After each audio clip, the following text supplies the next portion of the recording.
রথযাত্রা লোকারণ্য ভক্তের সমাগম, ভক্তেরা পথে লুটায়ে পড়ে করিছি প্রণাম। রথ ভাবে আমি দেব, পদ ভাবে আমি, মূর্তি ভাবে আমি দেব, হাসেন অন্তর্যামী। শুভ রথযাত্রা। রথযাত্রার শুভেচ্ছা জানিয়ে সকলকে আজকের ভিডিওটা শুরু করলাম। এই দেখো, এটা হচ্ছে আমাদের বাড়ির রথ, মানে এই তোমাদের দাদা ভাই মাহির বাবা মাহিকে এটা নিচে হাতে তৈরি করে দিয়েছে। খুবই শখের জিনিস একটা, তেমন অনেক বেশি মূল্য দিয়ে হয়তো বানানো নয়, কিন্তু খুব যত্নের সঙ্গে বানানো। রথ কিনতে হলে তো এক্ষুনি বাজারে অনেক কিনতে পাওয়া যায়, কিন্তু এইটার মূল্য কখনোই দেওয়া যাবে না, তার কারণ এটা অন্তর থেকে ভালোবাসা দিয়ে তৈরি করা। তো যাই হোক, এই যে আমাদের রথ বানানো হয়েছে, কালকে রাতে তোমাদের দাদাভাই ইচ্ছে করলো যে রথ বানাবো একটা মেয়েদের জন্য, তাই ভাইজি আর মাহির জন্য, মানে অন্তিকা আর মাহির জন্য এই যে নিজে হাতে বানিয়ে দিয়েছে।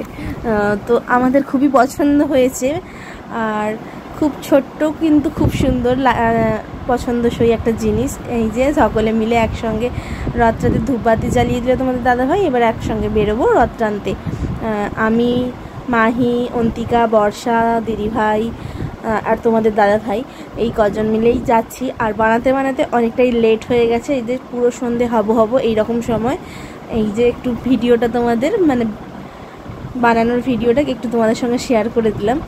তো মাহি আর অন্তিকাকে নিয়ে এই জিনিসগুলো তৈরি করা কতটা যে ডিফিকাল্ট, যাদের বাড়িতে বাচ্চা আছে তারাই জানে।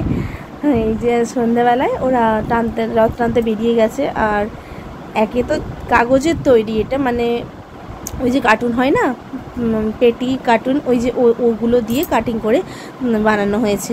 তো একে তো বাচ্চা, ওরা খুব জোরে জোরেই টেনে ফেলছিল, যার জন্য কখনো থেমে যাচ্ছে এই হচ্ছিল। তো যাই হোক, আমাদের রথ টানাটা বেশ ভালোই হয়েছে। এই বছর প্রথম অন্তিকা আর মাহি দুজনে রথ টানলো, আর বেশ আনন্দ করেই ওরা রথটা টেনেছে। সন্ধ্যা হয়ে গেলেও অনেকেই দেখতে এসেছিল। এই যে পাশের বাড়ি একটা বড় মা হয়, তারপরে আরও আশপাশে বাচ্চারা সব এসেছিলো দেখতে। আমরা এখন বড় হয়ে গেছি, রথ বলতে সেই রকম একটা উচ্ছ্বাস আমাদের মধ্যে কাজ করে না, কিন্তু আমরা যখন ছোট ছিলাম তখন এই মাহি অন্তিকা যেমন আনন্দ করছে, আমরাও ঠিক সেইভাবেই আনন্দ করতাম। আর এই যে এদেরকে নিয়ে এখন আমার মনে পড়ে যায় মায়ের সাথে রথ দেখতে যাওয়ার কথাগুলো, সেই ছোট্টবেলার স্মৃতিগুলো। আর ওই যে আকাশে একটা ছোট্ট এক ফালি চাঁদ দেখা যাচ্ছিল না, মাহি ওটা দেখাচ্ছিল, বলছিল বারে বারে বাবা ওটার একটা ছবি তোলো। এই জিনিসগুলো ওকে খুব টানে, আকাশে তারা বা চাঁদ এইগুলো খুব পছন্দ করে দেখতে। তারপরে রথ টানার পরে আমরা চলে এসেছিলাম আমাদের বাক্সির রথ দেখতে। তো এখানে এসে রথ টানা হয়ে গেছে, রথটা এক জায়গায় দাঁড় করানো ছিল, সেখানে এই যে মাহি নমস্কার করে নিচ্ছিল।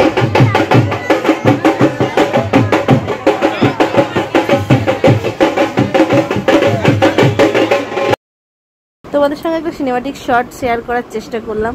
তো যাই হোক, এই হচ্ছে আমাদের জগন্নাথ দেব, বলরাম আর সুভদ্রা। বেশ সুন্দর সাজিয়েছিল ফুল দিয়ে, সাথে আবার লাইটিংটাও করেছিল, দারুণ লাগছিল। আর আমাদের এই গ্রামের কাছাকাছি দুটো রথ হয়, একটা বাক্সিতে একটা দেউল গ্রামে, কিন্তু আমরা এবছরে প্রচণ্ড ভিড় থাকার কারণে বাক্সিতেই গিয়েছিলাম, দেউল গ্রামে প্রচুর ভিড় হয় আর কি, সেখানে যাইনি। এসেই আমরা সবার প্রথমে খেয়ে নিয়েছিলাম এই যে গরম গরম ঘুগনি বা চটপটি।